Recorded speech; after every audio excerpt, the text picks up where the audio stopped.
faut qu'on soit rassemblés sur un projet de 6e République qui donne dans la réalité plus de pouvoir aux citoyens et aux salariés dans les entreprises.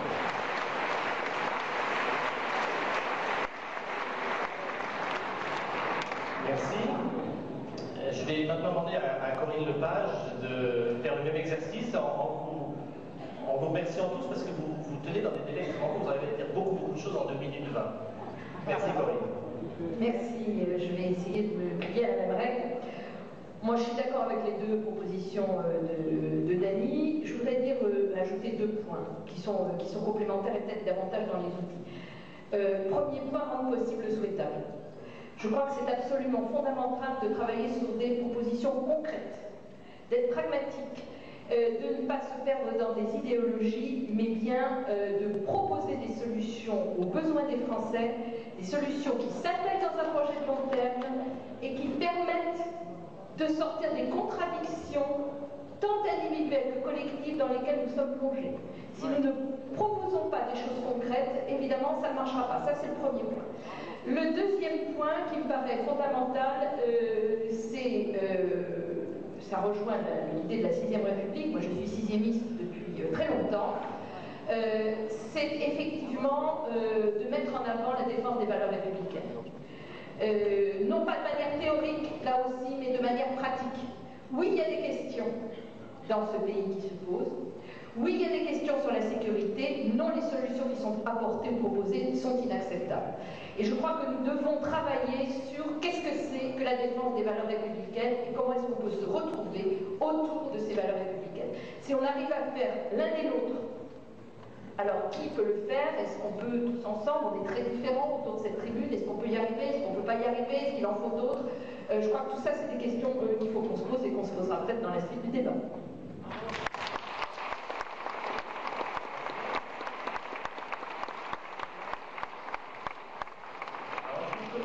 Parti socialiste, on fait la même analyse. Est-ce qu'on a la même liste de priorités pour construire cette dynamique 2012? Alors, je vais peut-être commencer par dire un mot en préalable. Le sentiment que j'ai, c'est que quelque chose d'important se joue là. Pas à cette tribune, mais dans notre confrontation et dans nos échanges. Tout à l'heure, Bruno a commencé en disant qu'aucun parti politique ne peut gagner seul en 2012. Je vais peut-être vous surprendre, je confirme. Le Parti socialiste ne peut pas gagner seul en 2012.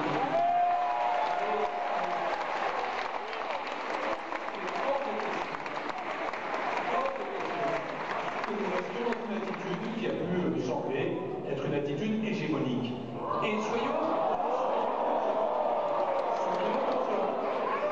conscients que nous ne sommes pas en train là de bâtir un parti unique ou un parti commun. C'est pas l'enjeu. Nous avons des différences de culture, des différences d'attitude. Nous n'avons pas exactement les mêmes positions, mais nous avons une responsabilité commune qui est essentielle. C'est de préparer ensemble les conditions à la fois de l'alternance au sarkozysme, parce que c'est comme une expérience très brutale, traumatisante, grave pour ce pays, et en même temps les conditions d'une alternative que j'appellerais une alternative durable, parce qu'il est important aussi que dans ce pays, la gauche ne fasse pas que des passages de quelques années, suivis de déceptions, mais qu'elle puisse s'inscrire dans la durée. Et nous devons le faire ensemble. Et c'est pour ça qu'il faut accepter les confrontations et les différences, qu'il faut mener le débat sur les contenus, dans lesquels tu nous appelles Bruno, qu'il faut aussi réfléchir à la place des uns et des autres, à la représentation. On en reparlera tout à l'heure si j'ai bien compris ce que tu disais.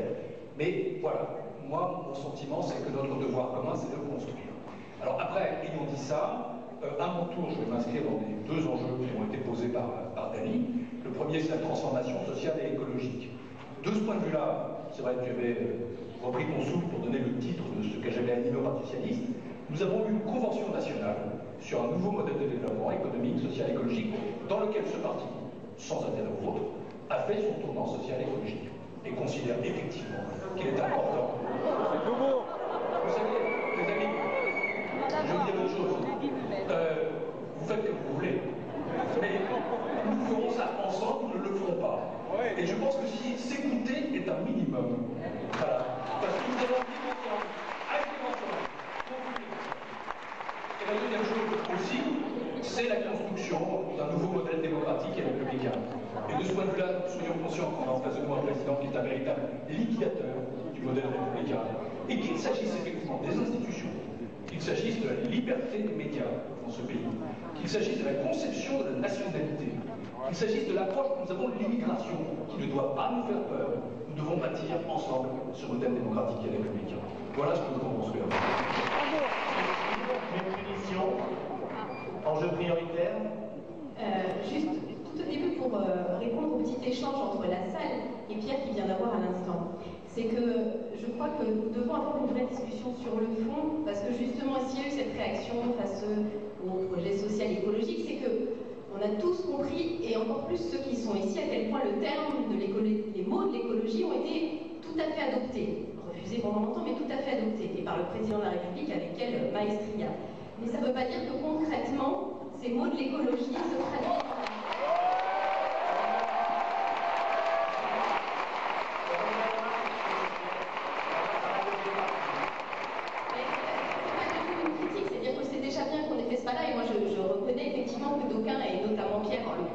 Un hasard que ce soit toi qui sois là ce soir, se pose la question.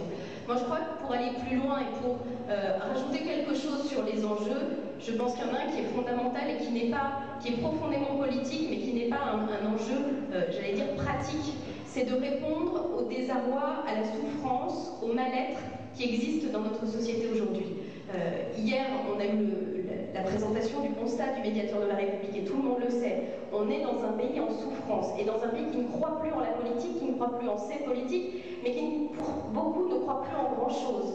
Et l'alternance d'annonces à caractère communicationnel de la part du gouvernement a encore plus sapé cette confiance dans la politique. Donc je crois que c'est très important de répondre à ce besoin, que les mots aient un sens et que les engagements des politiques soient effectivement durables pour qu'on évite cette alternance permanente. Ça, c'est le premier élément. Le deuxième élément, c'est un tout petit aparté qu'on avait suite à l'intervention de Corinne qui parlait des valeurs républicaines. Je pense qu'il y a besoin d'aller au-delà de la formule, mais de dire quelles sont ces valeurs républicaines et quelles sont ces valeurs attaquées et quelles sont ces valeurs essentielles. Et je crois qu'aujourd'hui, il y a une envie profonde dans notre pays d'une société plus juste et plus égalitaire. Il y a un sentiment d'écartèlement de plus en plus important de la société, une incompréhension de la part d'une grande partie des dirigeants de la vie quotidienne de beaucoup de classes populaires qui nécessite vraiment un travail sur le fond. Et que c'est une des conditions, ça va avec tout ce que évidemment Dany a dit de la transformation écologique de la société, et comme Patrice veut faire en sorte qu'on y arrive, si effectivement on s'accorde sur un projet commun de transformation écologique, et qu'il ne reste plus qu'à trouver les moyens, je pense qu'on sera effectivement à la hauteur des enjeux.